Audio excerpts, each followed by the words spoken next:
Morning. Hey, everyone. Happy Advent. Yeah, happy Advent. I love this time of year, and there's just, as far as like in our cities and in our world, stores, everybody celebrates Christmas, but like just on the spiritual point, last evening, Saturday evening, that actually begins Advent, the Saturday call it anticipatory mass. But we prayed evening prayer for Advent, and it was the first time we sang O Come, Emmanuel, and it was like, I have to just tell you, it's like, I'm older now. Yeah.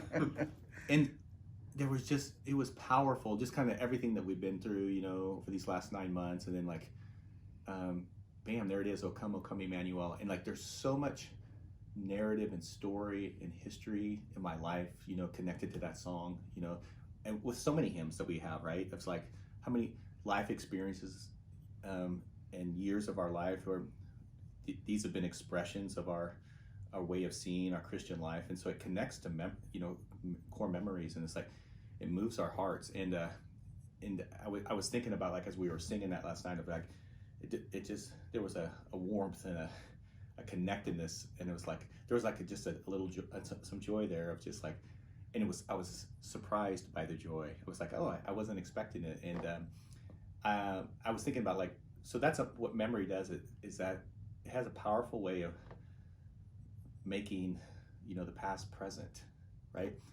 And so that gives us a little bit of insight into our liturgy and the sacraments, because what we say with liturgy and sacraments, what happened 2,000 years isn't just a recalling and a sense of the past being present.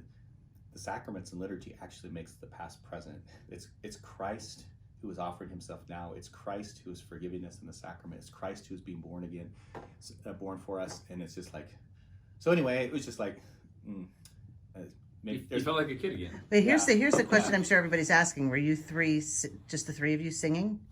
Yeah. And parts. Yeah. Wow. Yeah, how do you get an invitation? How do I get an invite to that sometime? We're going on a tour. Mm-hmm. Wait, when do I get an invite to that? That would make a really good video. The 3 Czech priests. I would love every second of it. When's it happening again? I'm coming. Well, I was asking, speaking of O Come, Emmanuel, I was talking to Mike Gearing, our focus missionary, one of our focus missionaries here, about what traditions they had for Thanksgiving, and then like Advent and all of that. And he said that as a family, they would sing O Come, Emmanuel. Julia's family would sing O Come, Emmanuel every night at dinner. Wow. And it kind of struck me, because like what you said, I mean, it was the same thing for me. It brought me back to the like old country pews and the yellow windows at St. John's Clonmel, where I grew up. And it does, it like strikes something. And so I was thinking about, man, what would that recall in terms of your family life? Like thinking if I was like Julia's family and we sang O Come, Emmanuel every night of Advent.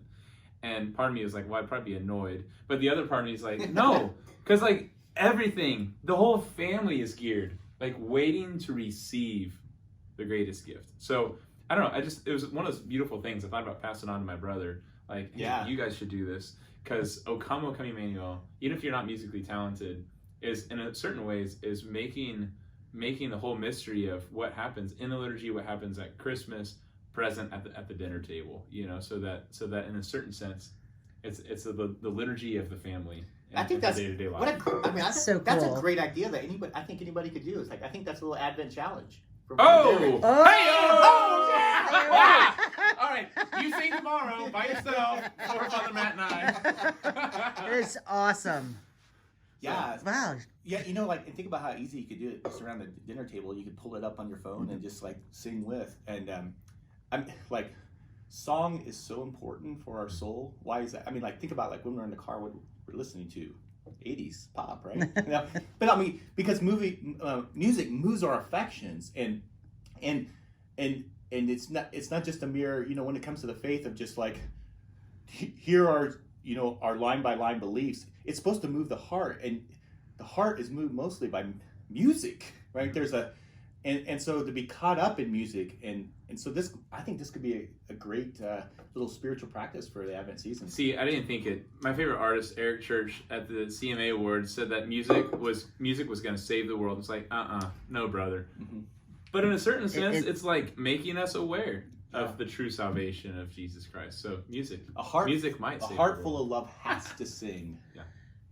Yeah. It has to And sing. it's praying twice. So Yeah. And you know what?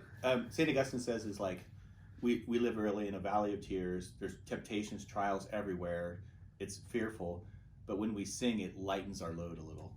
Yeah. Truth. It's not a life of leisure, but it lightens our load. and that's how we find joy in these times.